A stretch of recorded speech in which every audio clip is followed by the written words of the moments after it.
Okay, hi, welcome. Everyone here is familiar with Platypus, more or less. But just to let you guys know about the regular activities on campus, the Thursday night reading group meets in which room? 517. 517 in this building. And the syllabus is available on our website, platypus1917.org. And we also have a more informal meeting, the coffee break on Monday afternoon, 4:30 at COSI Cafe, 116 South Michigan. Let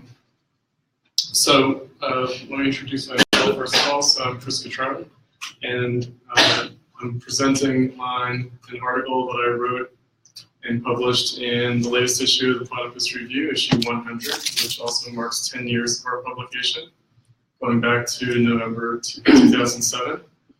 And it's meant to be a bookend article on an article that I wrote for the very first issue of the Platypus Review called Vicissitudes of Historical Consciousness and the Possibilities for Social Emancipatory Politics Today. It's a mouthful. Otherwise known as The Left is Dead, Long Live the Left. And in that article, I point out that sometimes the most urgent duty on the left is to declare that the left is dead. In other words, to mark a historical inflection point. And that's what I'm going to do in this article, which I'm going to read presently, and then we will discuss. So I start out with a few epigraphs from Leon Trotsky from the 1930s, from an earlier moment of the death of the left, from a couple of different articles that he wrote at the time. So let me read those to start off with. Those who demand guarantees in advance should in general renounce revolutionary politics. The causes for the downfall of the social democracy and of official communism must be sought not in Marxist theory and not in the bad qualities of those people who applied it, but in the concrete conditions of the historical process. It is not a question of counterposing abstract principles, but rather of the struggle of living social forces with its inevitable ups and downs, with the degeneration of organizations, with the passing of entire generations into discard, and with the necessity which therefore arises of mobilizing fresh forces on a new historical stage. No one has bothered to pave in advance the road of revolutionary upsurge for the proletariat. With inevitable halts and partial retreats, it is necessary to move forward on a road crisscrossed by countless obstacles and covered with the debris of the past. Those who are frightened by this had better step aside. That's from a 1933 article that Trotsky wrote in the aftermath of the Nazi seizure of power in Germany, which the communists and the social democrats had failed to prevent. A little bit later in the 1930s, I have a couple of quotations from something that's been published subsequently under the title Art and Politics in Our Epoch. It's a couple of letters that Trotsky wrote to some of his fellow traveler intellectual sympathizers in the United States who edited and published the Partisan Review. They had friends, they had enemies, they fought, and exactly through this, they demonstrated their right to exist. The more daring the pioneers show in their ideas and actions, the more bitterly they oppose themselves to established authority, which rests on a conservative mass base. The more conventional souls, skeptics, and snobs are inclined to see in the pioneers impotent eccentrics or anemic splinters. But in the last analysis, it is the conventional souls, skeptics, and snobs who are wrong, and life passes them by.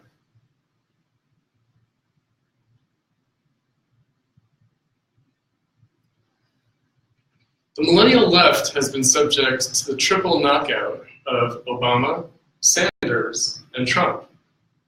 Whatever expectations it once fostered were dashed over the course of a decade of stunning reversals.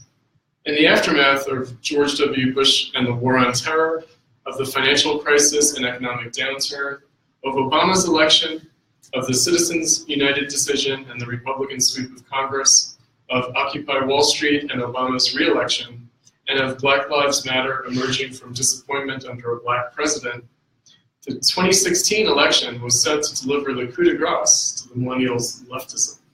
It certainly did. Between Sanders and Trump, the Millennials found themselves in 2015 and 2016 in mature adulthood, faced with the unexpected, unprepared. They were not prepared to have the concerns of their leftism become accused by Black Lives Matter. Indeed, Sanders and his supporters were accused by Hillary herself of being an expression not merely of white privilege, but of white supremacy. The Millennials' leftism cannot survive all these blows. Rather, a resolution to Democratic Party common sense is reconciling the Millennials to the status quo, especially via anti-Trumpism. Their expectations have been progressively lowered over the past decade. Now, in their last final round, they fall exhausted, buffeted by anti-fascism on the ropes of 2017. A similar phenomenon manifested in the United Kingdom Labour Party, whose momentum group, the Millennial Left, joined en masse to support the veteran 1960s socialist Jeremy Corbyn. But Brexit and Theresa May's election did not split, but consolidated the Millennials' adherence to Labour, as first Sanders and then Trump has done with the American Millennial Left and Democrats. All of us must play the hand that history has dealt us. The problem is that the Millennial Left chose not to play its own hand, shying away in fear from the gamble. Instead, they fell back onto the past, trying to replay the cards dealt to previous generations. They are inevitably suffering the same results of those past failed wagers. The left has been in steady decline since the 1930s, not reversed by the 1960s-70s New Left. More recently, the 1980s were a decade of the institutionalization of the left's liquidation into academicism and social movement activism. A new socialist party to which the New Left could have given rise was not built. Quite the opposite, the New Left became the institutionalization of the unpolitical. Michael Harrington, who lived from 1928 to 1989, his Democratic Socialists of America, the DSA, established in 1982, was his deliberate attempt in the early 1980s Reagan era to preserve what he called a remnant of both the New Left and of the old Socialist Party of America that had split three ways in 1973. It was the default product of Harrington and others' failed strategy of realigning the Democratic Party after the crisis of its New Deal coalition in the 1960s. No longer seeking to transform the Democratic Party, the DSA was content to serve as a ginger group on its left wing. Despite claims made today, in the past, the DSA was much stronger, with many elected officials such as New York City Mayor David Dinkins and Manhattan Borough President Ruth Messinger. The recent apparent renaissance of the DSA does not match its historic past height. At the same time, Bernie Sanders was never a member of the DSA, considering it to be too right-wing for his purposes. The reason that I'm addressing the DSA here, by the way, is that they had a national convention here in Chicago, in fact, back in August. And they've seen in the last year, especially since the election, a huge growth, I think up to 30,000 members. In 2017, the DSA's recent bubble of growth, perhaps already bursting now in internal acrimony, because there were serious issues at the convention and the aftermath, is a function of both reaction to Hillary's defeat at the hands of Trump and the frustrated hopes of the Sanders campaign after 8 years of disappointment under Obama. As such, the catch-all character of DSA and its refurbished marketing campaign by DSA member Bhaskar Sankara's Jacobin magazine. Sankara has spoken of the missing link he's trying to make up between the 1960s generation and the Millennials, is the inevitable result of the failure of the Millennial Left. by uniting the International Socialist Organization, ISO, Solidarity, Socialist Alternative, and others in and around the way station of the DSA before simply liquidating into the Democrats. The Millennial Left has abandoned whatever pretenses it had to depart from the sad history of the left since the 1960s. The ISO, Solidarity, and SALT are nothing but 1980s legacies. Most of their members are my generation, 1980s generation. The attempted reconnection with the 1960s New Left by the Millennials that tried to thus transcend the dark years of reaction in the 1980s to 90s post-political Generation X era was always very tenuous and fraught. But the 1960s were not going to be refought. Now in the DSA, the Millennials are falling exactly back into the 1980s Gen X mold.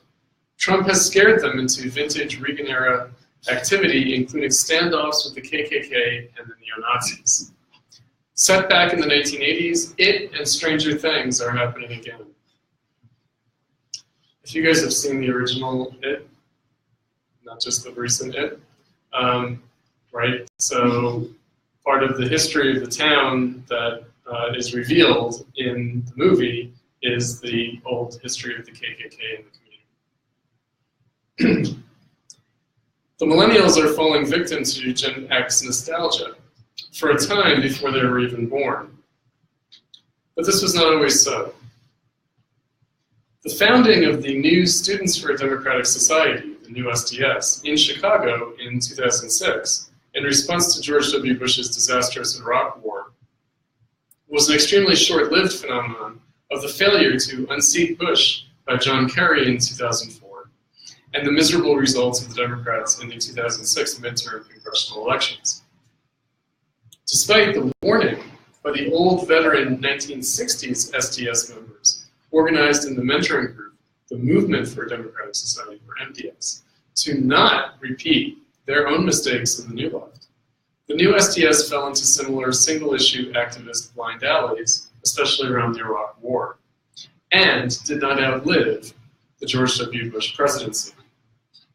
By the time Obama was elected in 2008, the new SDS was already liquidating, its remaining rump swallowed by the Freedom Road Socialist Organization, FRSO, in a repetition of the takeover of the old SDS by the Maoists of the Progressive Labor Party after 1968. But something of the new SDS's spirit survived, however attenuated. The idea was that a new historical moment might mean that all bets are off, that standing by the past wagers of the left, whether those made in the 1930s and 40s, the 1960s and 70s, or the 1980s and 90s, was not only unnecessary, but might indeed be harmful.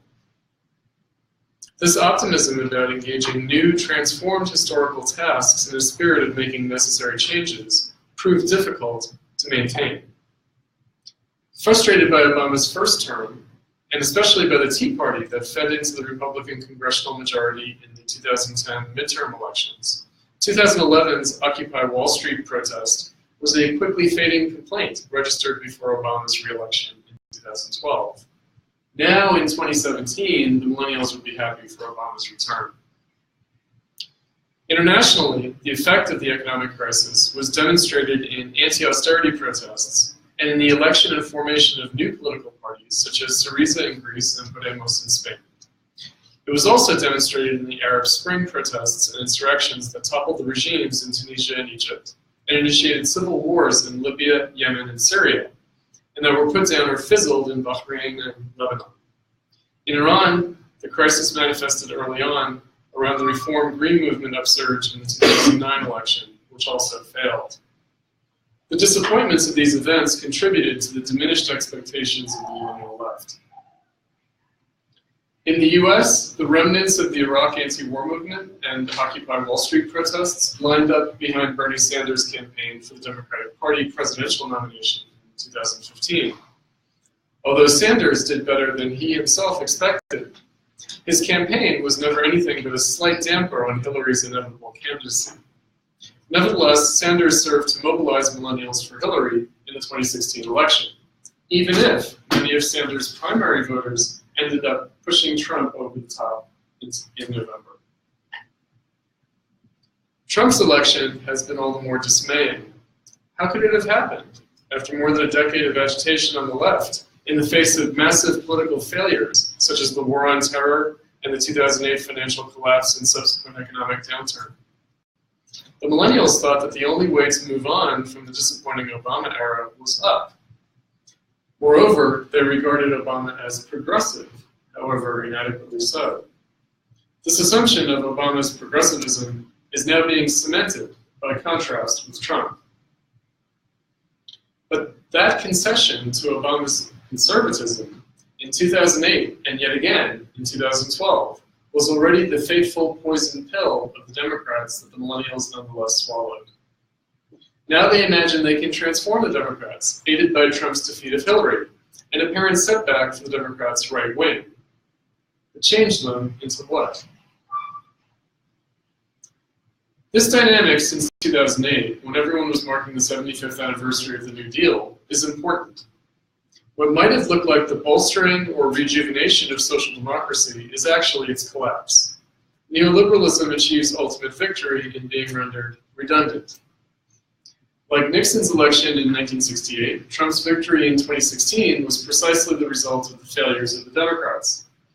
The 1960s New Left was stunned that after many years protesting and organizing, seeking to pressure the Democrats from the left, they were not the beneficiaries of the collapse of LBJ. Like Reagan's election in 1980, Trump's election is being met with shock and incredulity, which serves to eliminate all differences back into the Democratic Party, to fight the right. Antifa, or Antifa really, exacerbates this. I'm always amused by this new American pronunciation of the term. Have you guys heard of Antifa? Eesh. The miseries of anglicization. From anti-neoliberals, the millennial left is becoming neoliberalism's last defenders against Trump. Just as the new left went from attacking the repressive administrative state under LBJ in the 1960s to defending it from neoliberal transformation by Reagan in the 1980s. History moves on, leaving the left in its wake, now as before. Problems are resolved in the most conservative way possible, such as with gay marriage under Obama. Does equality in conventional bourgeois marriage meet the diverse multiplicity of needs for intimacy and kinship? What about the millennials' evident preferences for sex without relationships, for polyamory, or for asexuality? The millennials act as if politically correct multiculturalism and queer transgenderism were invented yesterday, as if the world was tailor-made to their sensitivity training, but their education is already obsolete. This is the frightening reality that is dawning on them now. Signature issues that seem to change everything, as Naomi put it, such as economic shock therapy, crusading neoconservatism, and climate change, are sideswiped, ushered off the stage and out of the limelight. New problems loom on the horizon, while the millennials' heads spin from the whiplash. Ferdinand Lassalle wrote to Marx, way back in 1851, that, quote, Hegel used to say, in his old age, that directly before the emergence of something qualitatively new, the old state of affairs gathers itself up into its original, purely general essence, into its simple totality, transcending and absorbing back into itself all those marked differences and peculiarities which it evinced when it was still viable. Close quote. We see this now with the last gasps of the old identity politics flowing out of the 1960s New Left that facilitated neoliberalism, which are raised to the most absurd heights of fever pitch before finally breaking and dissipating. Trump, following Obama as the last phenomenon of identity politics, is not some restoration of straight white patriarchy, but rather the final liquidation of its criterion. If Trump is the standard bearer for straight white patriarchy, then straight white patriarchy is in serious trouble. The lunatic fringe racists make their last showing before achieving their utter irrelevance, however belatedly. Many issues of long-standing flare up as dying embers, awaiting their spectacular flashes before vanishing. Trump has made all the political divisions of the past generation redundant, inconsequential. This is what everyone, left, right, and center, protests against, being left in the dust. Good riddance. Whatever disorder the Trump administration in its first term might evince, like Reagan and Thatcher's first terms, there's much heat but little light. It compares well to the disarray among the Democrats, and perhaps more significantly to that in the mainstream established Republican Party. This political disorder, already the case since 2008, was the Millennials' opportunity. But first with Sanders and now under Trump, they are taking the opportunity to restore the Democrats. They may even prefer established Republicans to Trump. The Millennials are thus playing a conservative role. Trump's election, especially after Sanders' surprise good showing in the Democratic primaries, indicates a crisis of mainstream politics that fosters the imagination of alternatives. But it also generates illusions.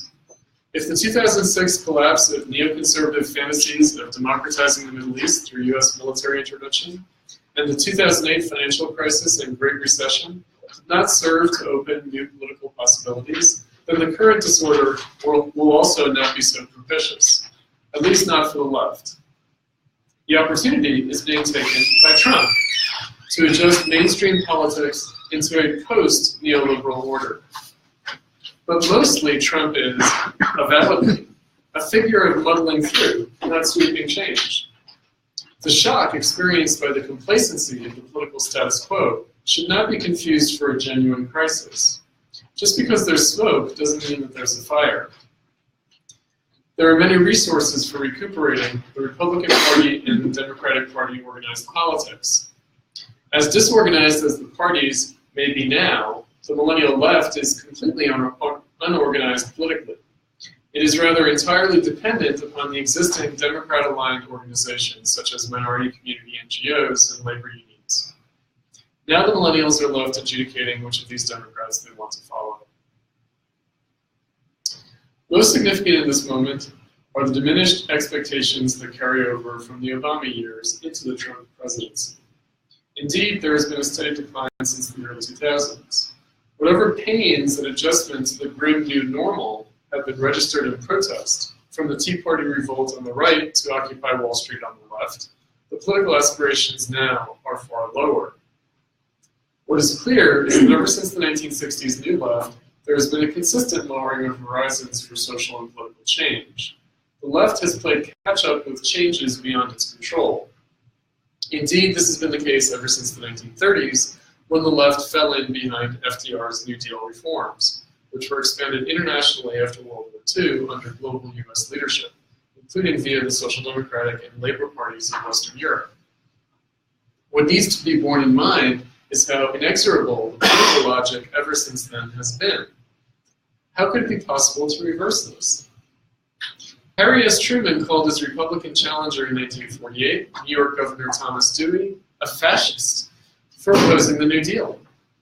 The Communist Party agreed with this necessity. They offered Henry Wallace, FDR's former vice president, as the better anti-fascist. Subsequently, the old communists were not, as they like to tell themselves, defeated by McCarthyite repression, but rather by the Democrats' reforms, which made them redundant. The New Left was not defeated by either Nixon or Reagan. Rather, Nixon and Reagan showed the New Left's irrelevance. McGovern swept up its pieces. Right-wing McGovernites, the Clintons, took over. The Millennial Left was not defeated by Bush, Obama, Hillary, or Trump. No. They have consistently defeated themselves. They failed to ever even become themselves as something distinctly new and different, but instead continued the same old 1980s modus operandi inherited from the failure of the 1960s New Left. Trump has rendered them finally irrelevant. But they are now winding up in the 1980s vintage DSA as the big tent, that is, the swamp of activists and academics on the left fringe of the Democratic Party, moving right, is the logical result. They will scramble to elect Democrats in 2018 and to unseat Trump in 2020. Likely, they will fail at both, as the Democrats as well as the Republicans must adapt to changing circumstances, however, in opposition to Trump. But with Trump, the Republicans at least have a head start on making the necessary adjustments. Nonetheless, the millennial leftists are ending up as Democrats. They've given up the ghost of the left, whose memory haunted them from the beginning. The Millennial Left is dead.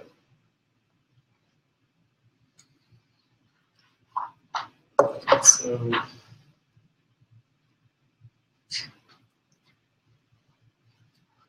let's open it up for some discussion.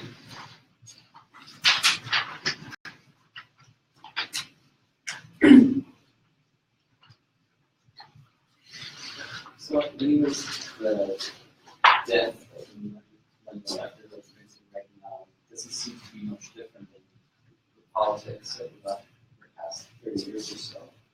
And if we presume that the political basis for the Millennial Left may disappear, I feel like the after effects of its existence will be continually felt in the politics meeting if the Millennial Left has taught us nothing other than sort of diversity training, sensitivity training. Now a lot of sort of people have gone through that sort of practice have grown to become diversity administrators, managers, basically, HR reps.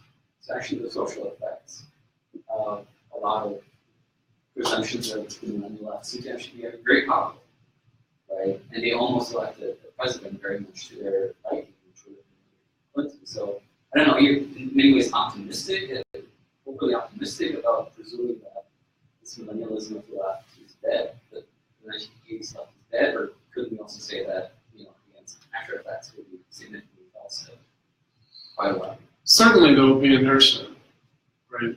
In other words, to use the Trotsky epigraph for the article, right? The road ahead is crisscrossed by the debris of the past and obstacles in the past. So certainly, yes, all of that will still be there. The question is whether there's anything new. There's a new contribution by the Millennial Left in particular. And I'd have to distinguish one thing in your question between the Millennial generation and the Millennial Left, right? Not all Millennials were leftists, of course.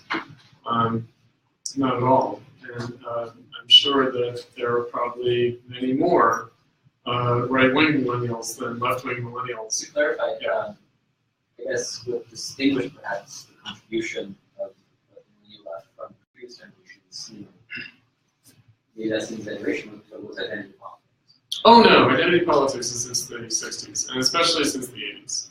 That's my generation. Yeah, that's definitely my generation. Like, that's nothing new. That's not at all new. That was very powerful in the 80s and 90s. Very. I mean, in fact, what's shocking is how we're returning to how powerful it was in the 1980s and 90s. There was a moment early on with the new SDS and around the Iraq anti-war movement, and even around Occupy Wall Street, in which identity politics did not play a significant role. In other words, I recall, for instance, from the founding convention of the new SDS in 2006 down at the University of Chicago, which I attended. That's one of the things that specifically the old SDSers, the MDS, said to the young people. They said, don't make the mistake that we made of dividing ourselves up according to social identity categories. Don't get hung up on this stuff because it doesn't go anywhere. Right. So there was an intention to avoid that pitfall, that division. We've just fallen back into the old rut, meaning the failure to transcend that, even though it was intended, means that we're just back to the same old stuff. It's something new. It might feel new of the last few years, but yeah, it's not really new. In terms of like corporate America, like including the not-for-profit industrial complex, identity politics has been institutionalized for a very long time. So that you find is that the most powerful opposition politically that's able to be exercised against right-wing backlash type stuff comes from corporations. Democrats don't do a particularly good job, but corporate America does an excellent job standing up for identity politics in the world. They boycott states, like Indiana. They punish holidays for breaking with identity politics. They're much more effective at it than the Democrats. So that's been around for a long time, because that was established over a long period of time. Corporate America figured out that game a while ago. So that the Millennial Left itself really didn't contribute anything new. That's the problem. That's the problem. Or maybe that's my provocation. Did it? Doesn't seem to have. I suppose I could be proven wrong. Yeah. Or they could show up with the next generation and say, hey, don't repeat the mistakes that we did, I guess. They could, but it'll probably take them a while to figure out that they made mistakes.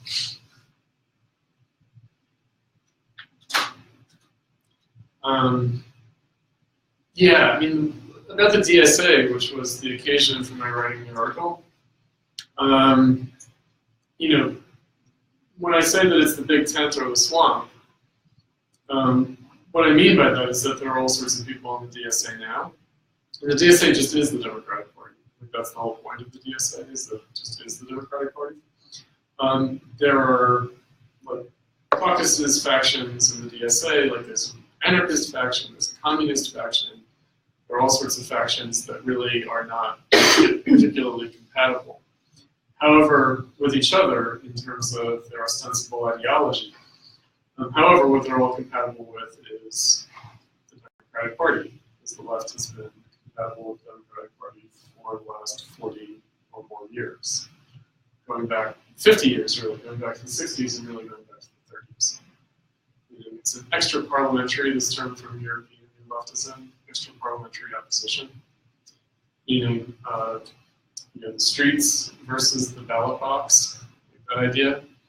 You have politicians in office, and then you have pressure from the streets. And so the idea is that the left is just the pressure on the street that's applied to the elected officials. But there's no attempt to replace the elected officials, really. Or you replace some Democrats with other Democrats. That's basically what it boils down to.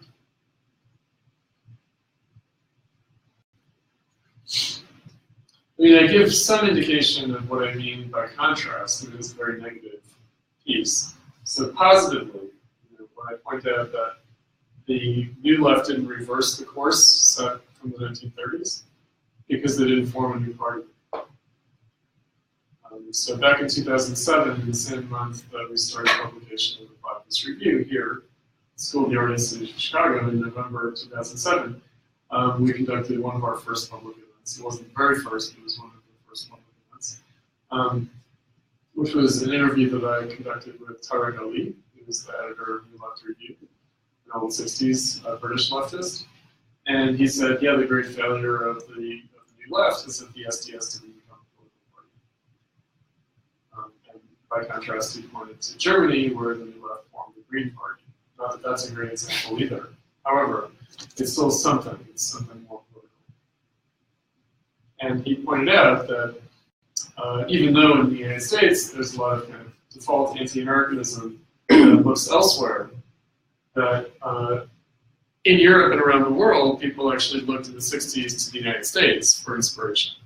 And so the SDS was a huge inspiration for the New Left around the world. And so it was a big disappointment for the world, not just for American politics, but for global politics, that the New Left never formed a socialist party in the United States. But that's not one of their kind of conscious failures that they passed on in the Iraq War.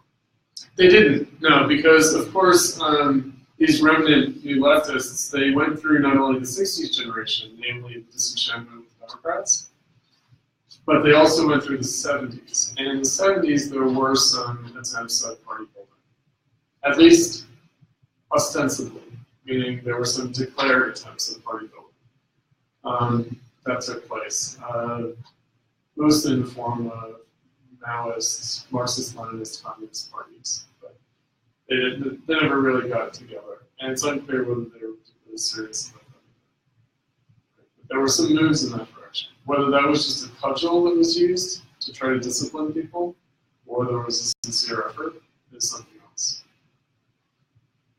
So usually that history, the 70s history, is glossed over in embarrassed silence, because there is a memory like, yeah, we tried party building, but when they think of party building, they think of like Maoist self-criticism sessions, some pale imitation of the purge trials in the 1930s, in which everyone confessed why they were bad comrades and why they were bourgeois deviationists. So that's why people won't say, make the party that we didn't make. Right? It's probably the 70s are more embarrassing to them than the 60s. 60s still look like innocent. Genuine. 70s, New Left had lost its innocence. But the New Left was bigger in the 70s than it was in the 60s. Much bigger.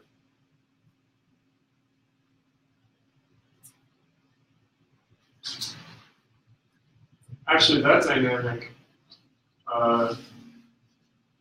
is, of course, when I'm saying the Millennial Left is dead, what does that suggest? It suggests the post-millennials. So, a lot of people were radicalized as young people in the 70s, and they were immediately taken under the wing of the slightly older generation, 10 years older generation, that had been radicalized in the 60s. So in fact, the New Left continued to grow. However, because the New Left didn't learn the right lessons, the 70s generation essentially got indoctrinated into the worst aspects of the New Left rather than the best. I would say that could happen now with the post-millennials, but the thing with the Millennial Left is that it's so much weaker than the New Left ever was. But I don't know if that danger is really considerable. And again, there's no party building apparatus the way the 60s generation turned, they made a Maoist turn, the Marxist-Leninist turn, seemed to get serious about politics and then indoctrinate young people into that. Right? That doesn't seem to be happening now. Or again, maybe it is with the DSA. There are people in the DSA now who claim to want to start an independent party. We'll see how long that lasts. My guess is that it will only last until the primaries for the 2018 congressional elections. And then after that, we'll talk about that. So it'll last for about 6 more months. If it's even lasting out. But around the convention here in Chicago, the DSA, there was some noises made in that direction.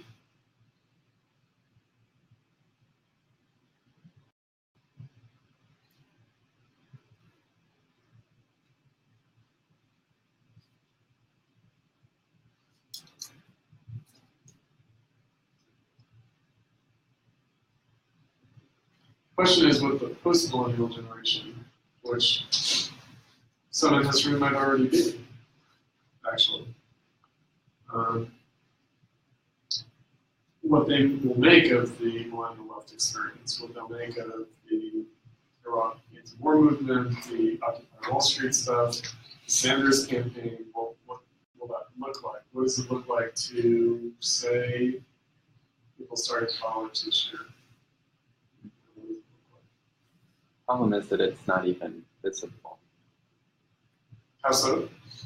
That it's not even, that the past 10 years of history aren't even being registered in the present. It's sort of been, I don't know, the memory is so fleeting that to try to ask somebody about the anti-war movement or even Occupy seems like something that occurred ages ago already. Yeah, one thing that impressed me with Occupy Wall Street was that young people in Occupy Wall Street referred to the people who had already experienced the anti-war movement as the oldsters. So that's just a difference of 5 years, not even in many cases. But they didn't want to be dominated by the oldsters. I think that difference, though, the difference between the anti-war left and the Occupy left, disappeared in the Sanders campaign. The Sanders campaign it included both without any distinction. And the DSA certainly has both. Yeah.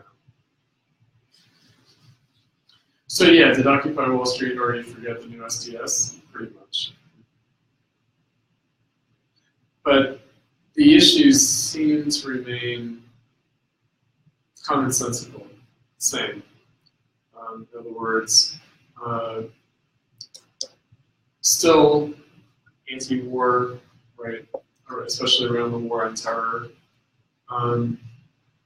Still scandalized by the domination of politics by finance capital or Wall Street.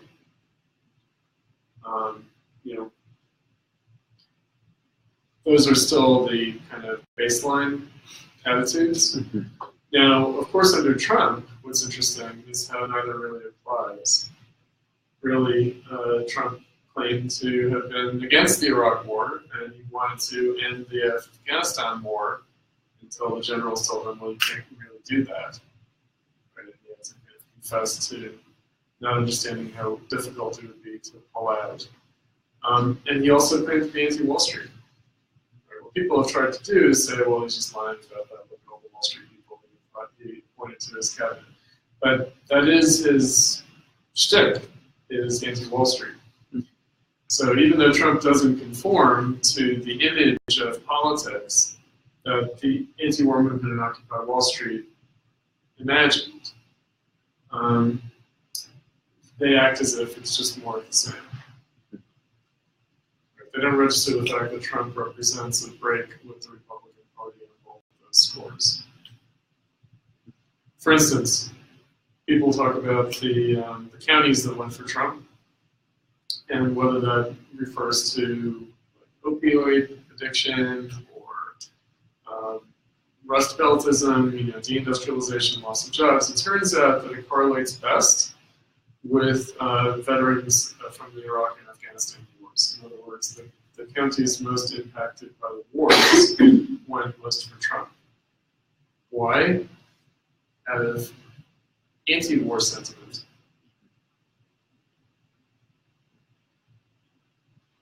Right. But this is something that, again, the Millennial Left is blind to, which I take to be an index of its lack of viability, because they can't deal with the new realities. And with the death of the Millennial Left, there seems to be a kind of eclipsing of the 20th century history of the left. And so I've been wondering about whether or not we can actually expect there to be a post-millennial left.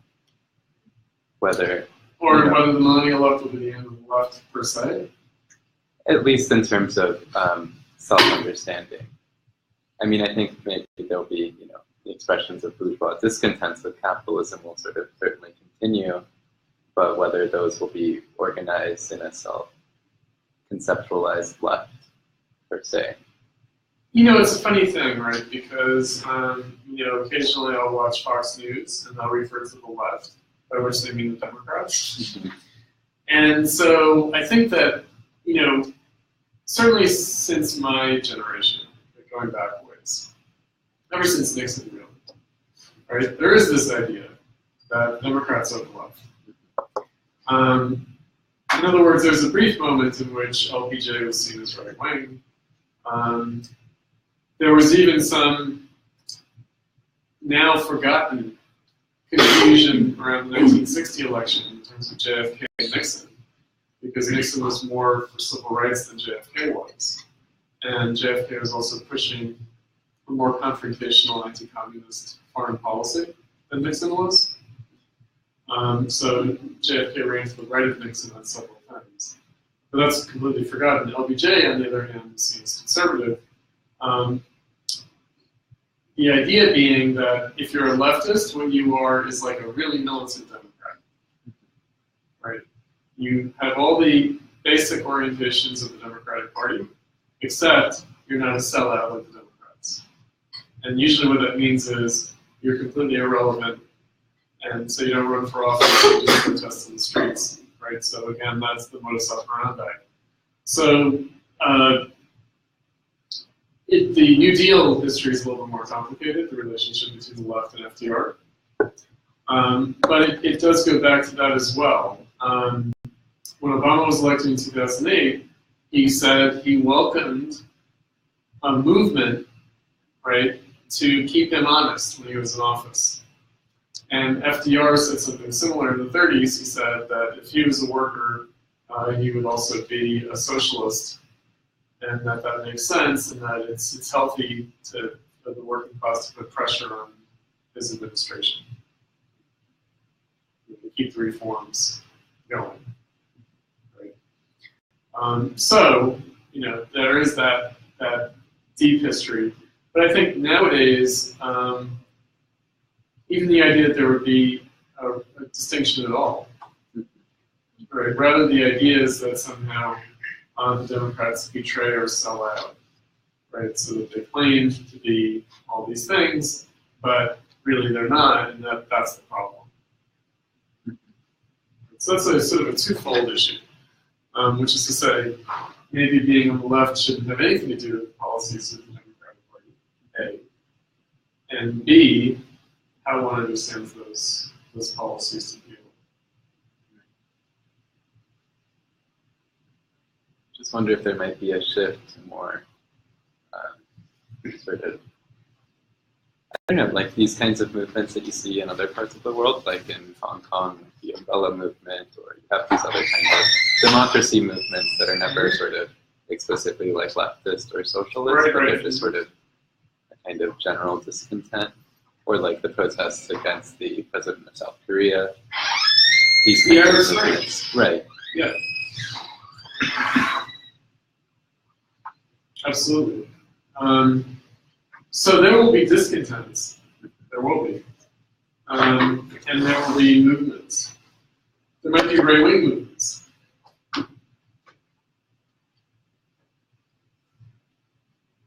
And historically, actually, youth movements were right-wing movements. Like if you go back to the fascist era, the students on the street were fascists. That's what the young people were. It was the older people who were social democrats and communists. It was the young people who were fascists, whether in Italy or in Germany.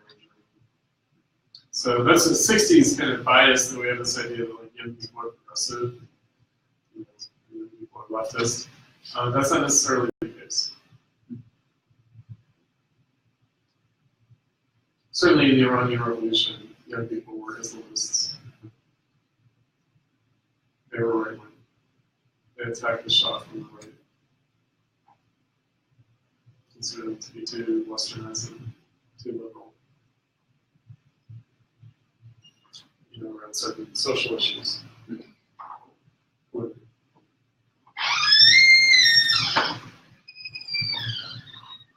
So, yes, most definitely there will be movements. The question is the ideology. The ideology has been pretty thin for a while, and especially in the entire millennial era. There was a moment early on when it was precisely ideology that was opened up, meaning the new STS claimed to not want ideology. They didn't want to be ideologically defined, and they saw others coming in from outside imposing ideology upon them. For instance, the FRSO, the Maoists. And similarly, Occupy Wall Street considered itself to be post-ideological, and there was actually a strong libertarian bent in Occupy Wall Street, so it was heterodox, heterogeneous. And certainly the Marxist left really had very little to do with Occupy Wall Street. It was mostly anarchists. But again, a very loose and soft variety, not hardcore at all. David Graeber, Michael Albert, Paracon, sort of Z magazine type. And then liberals like Chris Hedges. So, you know, I, for one, was always a little annoyed at the anti-ideological bent of the Millennial Left. However, the upside of it was that they were willing to rethink things and not take anything for granted. They were willing to not be dogmatic. And the way I interpret that here is to say that history was up for grabs. In other words, one point of not being dogmatic is to not repeat the past. To say just because this is what has been done doesn't mean that we have to continue to do it.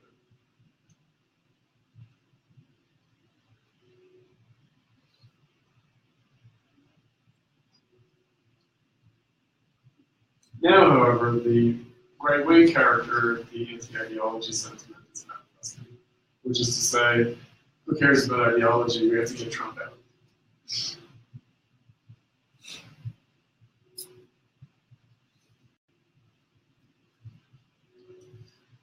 Probably not.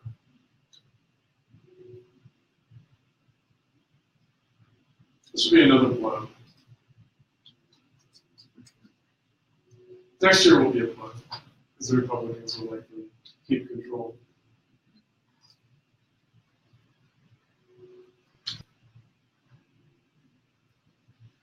If there's this move from being anti-ideological to sort of a complete absence of ideology, you know, what would be the significance of, you know, prosecuting the problem of the left? So, as I started out, this article was meant to be a bookend article, an article I wrote in 2007 in the very first issue of the PR. So this was, you know, written in the aftermath of the DSA convention in August, and so it's timely. However, also written for the 100th issue of the PR. So, you know, specifically, then the issue is, you know, moving forward. Platypus as a project was started in 2006 around the same time as the new STS. And then we started doing our public events in 2007, so formalized the organization in 2007 and started the publication in November of 2007. Also looking ahead to the 100th anniversary of the Russian Revolution in November 2017.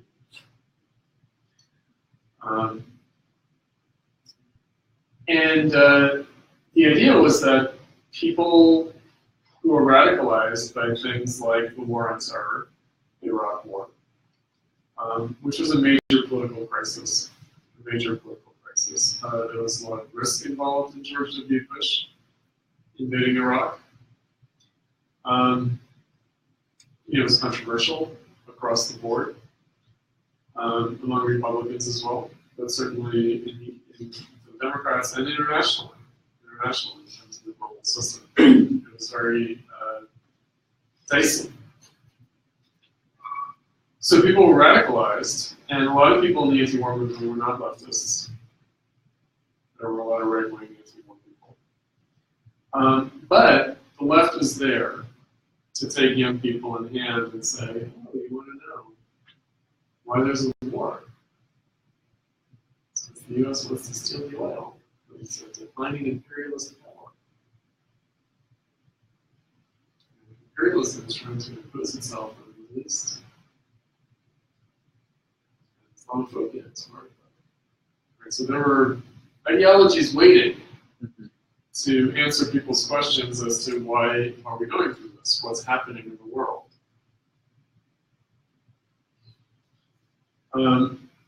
Maybe now, if it figures a little bit differently than it did back then. In other words, it could very well be that the established left ideologies that are out there exercise less plausible influence than they did around the Iraq War. Already, Occupy Wall Street, as I pointed out, was not so much influenced at least by the Marxist left. And anarchism was a kind of distant influence on Occupy Wall Street. It was a very soft kind of anarchism. The hardcore anarchists were not really very influential. And most people don't think of Occupy Wall Street as an anarchist event to politics. So, now of course with the Sanders campaign and with anti-fascism, there might be a great deal of protest against Trump.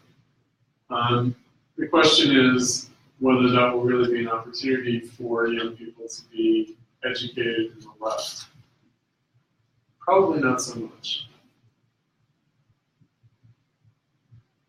And so the liability of the collapse into the Democratic Party is also an opportunity, which is to say that because discontent can now be channeled largely into the Democratic Party, it's a completely non-ideological character. And as that disappoints, then young people, post-millennials, will be looking around for answers. So it could very well be that the project that we started here at the School of the Art Institute of Chicago back in 2006, 2007 has a different possibility in its second decade than its first decade.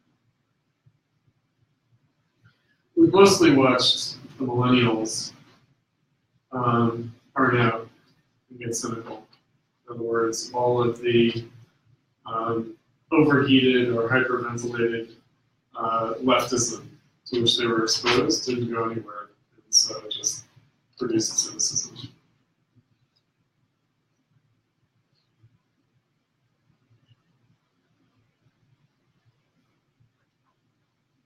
So this is a different atmosphere. Some of the leading Antifa organizations, for instance, the Revolutionary Communist Party, RCP, right, they were already talking about the threat of fascism under George W. Bush. And so, like the boy who cried wolf, you say fascism, fascism, fascism for 10 years, people will stop listening.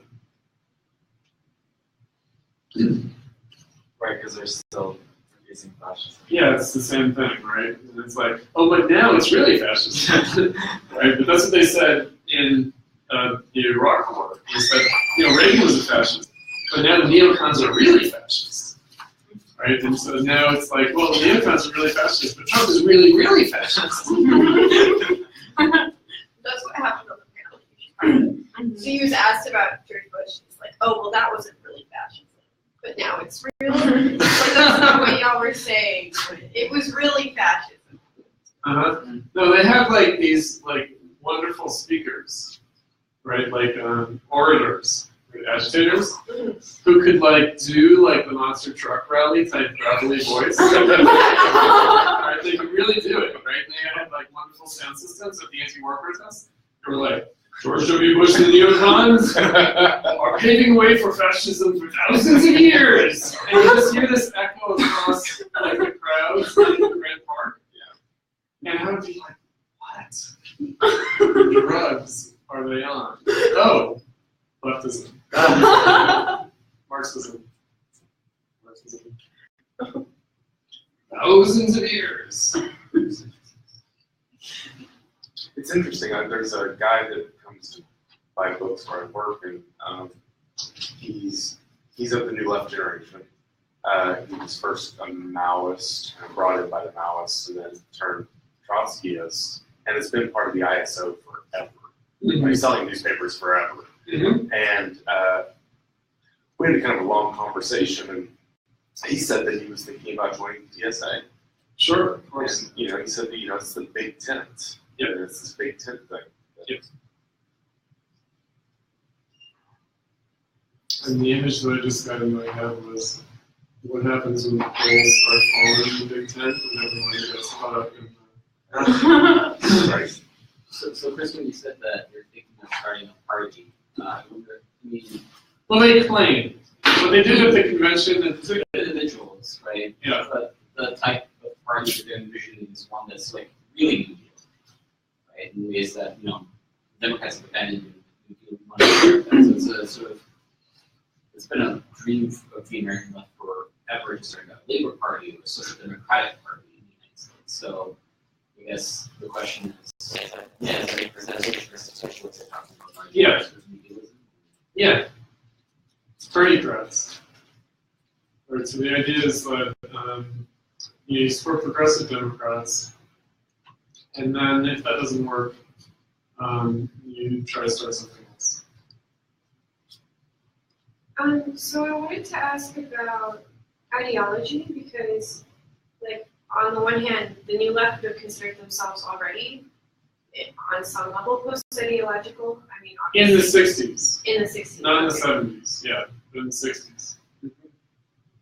In the early 60s, actually. I mean, I want to say something about that because they, were both part of a moment, a post-ideological movement that had already been registered in the 1950s with Daniel Bell, the American sociologist, social theorist, whatever, influenced by the Frankfurt School, who declared the end of ideology by saying that, look, society is moving in such a direction that the differences between the Soviet Union and the United States are really irrelevant. It's all industrial society, and so the differences of ideology are just superficial. They're kind of exaggerated, they're not substantial in terms of the actual direction of society. The direction of society is the same whether you claim to be a liberal Democrat or a communist. So the 60s generation had that in the background, and they shared that moment, but they also rebelled against it. And ideology is, of course, a bad word, meaning that ideology is a problem. Meaning, why should our ideas be constrained by a logos, by logic, ideology? Shouldn't we be free thinkers? Shouldn't we not be constrained by dogma? Usually, ideology means dogma. But again, the rejection of dogma can end up leaving certain dogmatic assumptions unaddressed. In other words, that you can have a kind of implicit dogmatism that doesn't really declare itself. So one thing, for instance, the New Left, calling itself a New Left and trying to be different from the Old Left, and trying to be non-dogmatic, actually what's remarkable is just how much assumptions from the 30s they took over without even realizing it. Like, in other words, they thought, well, we don't have to call ourselves Marxists or Leninists, and we don't have to follow the Soviet Union. And they thought that was enough to break from the dogma. Actually, the assumptions of the dogma ran a lot deeper than that. And so the disavowal of dogmatism didn't actually cure the problem of dogmatism. Right, and that's what we're dealing with here as well. So being non-ideological just means that you don't want to discuss it. Doesn't mean that there isn't something actually there. It's just not mentionable. It's considered divisive to bring it up, which of course it would be. Meaning, maybe the point is that, for instance, if the Millennial Left had been viable, it might have manifested some greater oppositions within itself. In other words, do they have a right to exist? Do they have friends and enemies? Or do they only have frenemies? Do they only have Facebook friends and Facebook enemies? In which case, they've never proven their right to exist. Right? In other words, every criticism, right, is met with, oh, I'm sorry, I agree with you. Right? Like, whenever anyone attacks anyone else, then the person who's attacked is like, no, you're right, and I'm wrong. Right? Like, there's no actual fight. And so there's no right to exist.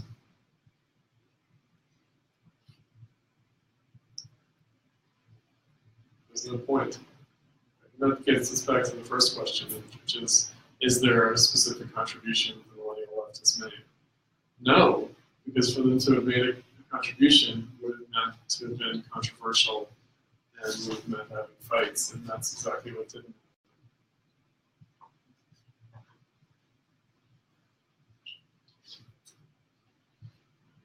Because if anyone had tried anything, they would have been smacked down, and they would have had to have risen against it.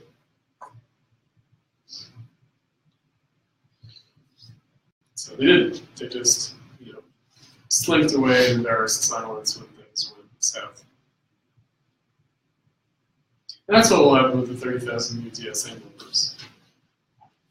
They'll be like, yeah, we had this idea, but whatever.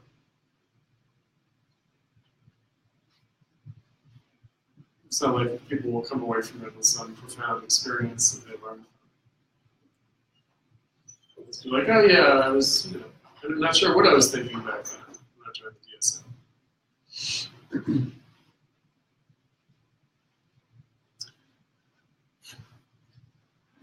So our mandate might be a little bit different in the next decade. In other words, part of what's likely to happen is that post-millennials will have a rather cynical attitude of the millennials. They'll watch the Saturday Night Live skits about the millennials and laugh and shudder. They'll see themselves in it, but they'll also be like, oh no, those are like my older siblings, or those are like, my cousins who are older. Right? We know better. We know that's not cool. There'll be that kind of adolescent rejection. Not that that will necessarily be any place better, but the difference will be marked. Not of a political nature, but a sensibility. People will start having nostalgia for the 2000s. In fact, they already did. So check it out. At the DSA convention, there was an after party that I went to. And speaking of crisscrossed, they played crisscross. Do you know crisscross? No. Because you're too young. Yeah, crisscross will make me jump. They were actually playing that. I was like, what? I was like, this is literally the music from when you were in kindergarten. Or maybe not. Right? So we'll take on that quality. Often when I talk about the 70s, the new left in the 70s, people immediately think of like the 70s, like disco and bell bottoms and cocaine, right? And it's like, no, that's not the 70s I'm talking about, right? So something similar could happen. Or even when you talk about the 80s, right? Although I guess 80s now has like a estimable nostalgic quality, like vaporwave and stuff. Like people like the 80s. It's got some weird attraction.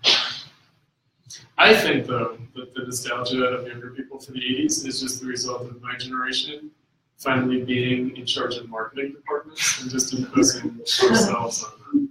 In other words, I think that's a product of my own generation's nostalgia that is being marketed and just being imbibed. I don't know that it's really being motivated by the younger people. I imagine. Because vaporwave just comes from like culture history stuff or like advertisements made by people who think I'm going to make a song from the 80s. Exactly. That's exactly how it happens. It's exactly how it happens. Right. And all the filmmakers who are of my generation. It's terrible. So anyway, the millennial generation is going to start looking like that. Beyonce is going to appear dated. As if she's not already. Jay-Z.